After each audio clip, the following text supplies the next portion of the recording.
And welcome back to my man cave. I'm not an expert, which is my name of the channel. Today I'm looking at various options you can use to have the powder charge return on your Lead Pro 1000. Here's what the Lead Pro 1000 came with. It was literally a light pole chain.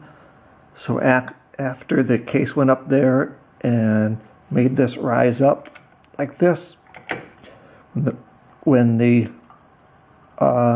carrier plate came back down, it would make sure to pull this forward and pick up another charge of powder. This is not exactly the way it is. I didn't want to set it all up, but you get the idea. Here is a previous solution that I came up with, just having a cord, and it has a quick disconnect up here, so you could easily and quickly take it off, because I like to take this off to dump the powder out.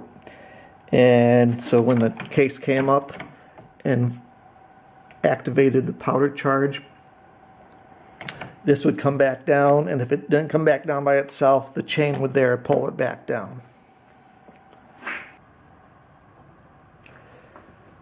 Here is one solution that I've seen many times on YouTube. A large spring being attached to this down to here.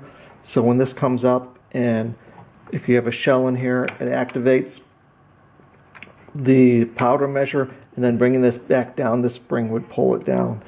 And this had an advantage of not breaking.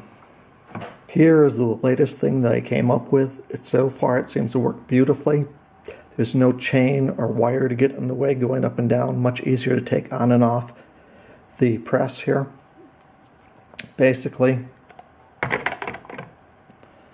I found a spring here, and again, this is a spring that I took out of let me see if I can get a good shot there. This is a spring I took out of a printer I had laying around, and just a coil spring like that. And you can see it comes up there, wraps around there, and comes out to here. So there's always a positive return. And so far this has worked out perfectly and never gets in the way. One advantage I found on the spring is that if you don't want it in there, you just pick it up, pull it out of the way, and now it will not be in there. So because it has that little piece of bent metal and the length is just right, you can pick it up and put it on this threaded stud in here. And this was an additional piece I had to put on there.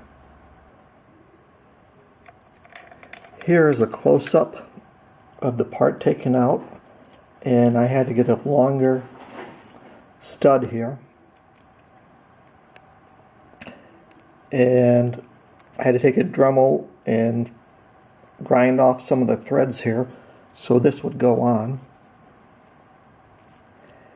and then drill the hole at the end of it there, drill the hole at the right end of it there to put a piece of copper wire in there to act as a cotter pin so it wouldn't pop off.